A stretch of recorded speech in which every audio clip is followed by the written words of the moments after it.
Hello, friends, people of God, fellow Biafrans, and all of you indigenous peoples in Nigeria. May God bless you and protect you. May you keep persevering. We shall be free. Indeed, we will be free. This is coming from you, to you from Christian persecution in Nigeria. And I remain Father Kachukwu Okafo. The struggle goes on. We move. We got to define our lives with the grace of God. And we got this grace. Now, this goes out to all Christians who still are in doubt what they want. What exactly do you want? In Nigeria, already collapsed. How are the mighty fallen? In Nigeria, still persecuting you and locking up your future, and not just you, but the future of your generations to come. And you still dance to this surugede that you do not know who beats it. It's happening in the West. It's happening in the South or in the East. It's happening all over the place. In the North, they may be crying a lot because there is just not one people there. This country is filled with tribes, some already subjugated, already taken over, already conquered. But we are not yet. In solidarity with our Christian brothers and sisters in the North, yes, to that extent. But to remain in this country, in this colossal damage, this colossal fraud of a country, dealing with all of us, is not an option. It's not an alternative. It is no longer going to happen. I want you to believe that and believe in yourself. Heaven helps those who help themselves. Heaven only helps those who help themselves. You cannot be calling Christ and not follow the dictates of Christ. You are a Christian, and death is coming to you, and you remain standing, holding your Bible. Who does that? Death is coming to you. You still got your legs. You run for it. You got to escape first. When it comes to the extent that you can no longer escape, then we shall know. But this one, we see that coming. For years, we've been shouting. Islamization, Fulanization, terrorists. And you have been total support of this government. Determined to destroy you all. To destroy all of us. Anyways, now this is one of the effects of that country. The shamble called Nigeria. On the 28th of January, that's 2 Sundays ago, a man was found dead at the Vatican. And his name, a shocker to you now, listen. Pope prays for Nigerian homeless man found dead near St. Peter's. St. Peter's is the basilica in where the Pope celebrates holy masses, does a lot of things, where saints are canonized. So it's like the church of the Holy Father. Now look at this. He said, the Pope then invited everyone. He said on 20th of January, okay, let's just begin here. The Pope invited everyone to pray for Edwin. So he has a name, not a homeless man, but he has a name. I paused for a second in prayer. He said 46-year-old Edwin was ignored by all. Why would a man grown up, 46-year-old, would be ignored at St. Peter's Square, the seat of Christianity in the world? On 20th January, just a few meters from St. Peter's Square, a Nigerian homeless man named Edwin was found dead from the cold. Now, this man has a name, Edwin. That's not a Muslim name. That's a Christian name. But he died from cold. He survived the Mediterranean Sea. He survived the ocean, probably. Came to Europe. So he was successful.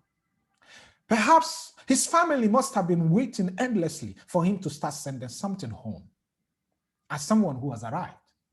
And then he ends up dead at the seat of the Christian faith. because he is Nigerian. I don't know what else I can say about this. I could not think of anything. A Nigerian man, a black man, Nigerian at that, ignored by all, dies after surviving the worst, and then comes over, he dies.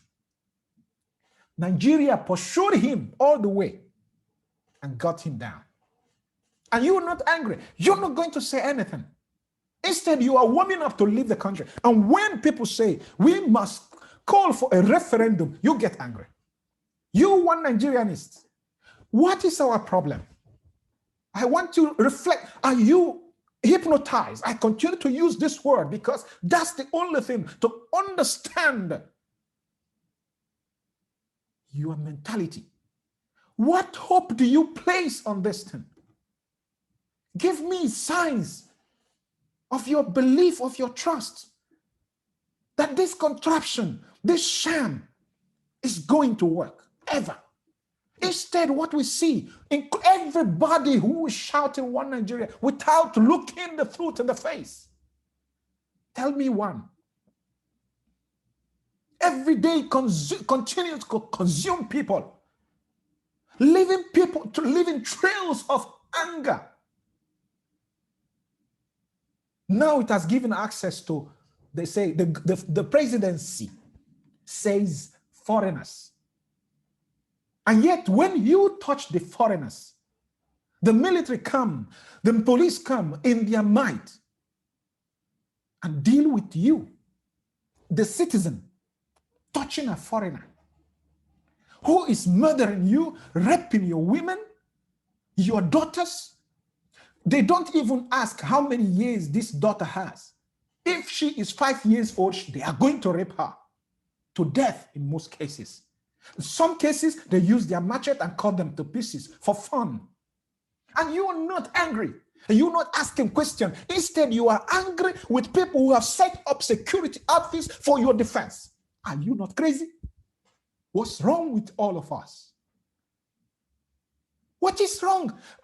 I mean, what is this? What kind of voodoo is this? Come on. What's going on? And now some people killed cows. And one Nigerianist who never complained about the death of people begin to talk. Businesses were destroyed in Kano State. People's businesses, Christians. Now, this is the same Nigeria. But the Sharia is applicable to everybody there, including Christians. And it became possible because of your silence and cowardice. Because we have been sowing for peace. We've been sowing for peace. Hey, don't shout, don't say this one, that one. Don't talk, don't protest against Boko Haram. And yet Boko Haram continue to expand. Hey, don't do this against this one. And they continue to have power and be emboldened to do rough things, terrible things that tingle the ears, that even begin to ask questions whether the people found in Nigeria are okay. You find your tongue when it comes to your brother. But when it is about foreigners coming to destroy all of us, you don't say anything. You even say, you solidarity with them. Are you nuts? We are angry, yes. But we stay gentle about it, even though we have already started to defend ourselves. Self-defense is legit. It is legitimate. It is legal. It is licit. It should be commendable by any means necessary. Defend yourself and support self-defense everywhere you see it. In the West, anybody who is up to it, support the person. In the East, the ESN, support them.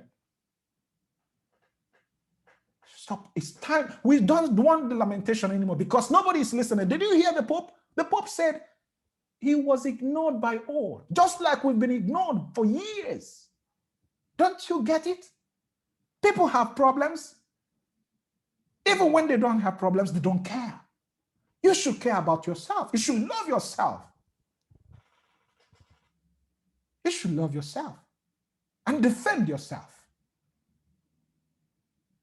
Okay, listen to this. Listen to this. This is some of the things. Sometimes you begin to behave like a zombie, like someone who's brainwashed because you listen to parrots and charlatans. Do you remember all the prophecies in 2020? I have said this. People of God, men of God, leaders, if you do not hear very well from God, ask him to speak again. Listen to this, and then you see this all contradiction of some people who say they prophesy. Listen to this very message.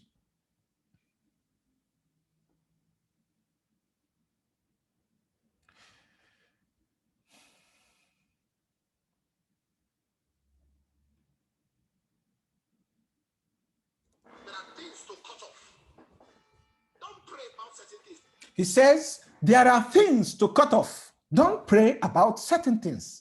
To cut them off. There are things to cut off. Don't pray about certain things. Cut them off. Cut them off. They might be people. Listen to me. When you find out that someone is behind you, plotting evil against you, when you find out, cut off. No matter the apology. But when the person walks to you. Now, people are clapping. People are clapping because it's a solid point. There are things you should cut off and not just keep praying about them. Jesus said that we should be wise as serpents, but innocent as doves. It is about self-defense. We are not on the offensive here. We should underline this. This should be noted down. We are not the ones in offensive. Tell me whether you see Amotekun going to the north, destroying people's tents. Is that not what Hizbah does? The police, that nobody checks there. The Sharia police, nobody checks. They do whatever they like. They even arrest Nigerian police. My people, what is this? What is this? Tell me. Everybody shouts and claps for them. Amotekun arrests some Fulani herdsmen guilty of murder and rape. Everybody starts to shout and start running around. ESN destroys people's cows. They destroy cows, not cows that destroy people's livelihood. You know what it means? It's a taboo. It's arrow.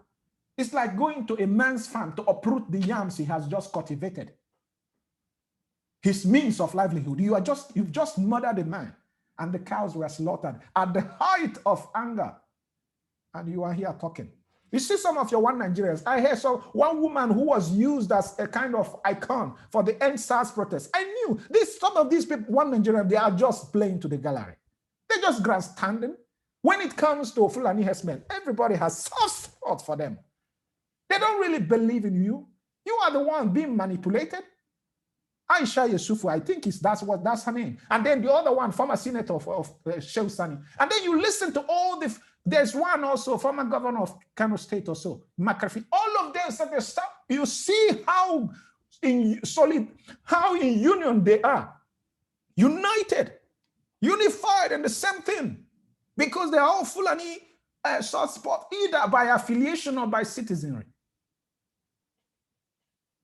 But I didn't hear them speak about a woman's restaurant with flimsy excuse destroyed by Nasir El-Rufai in Kaduna State, a Christian.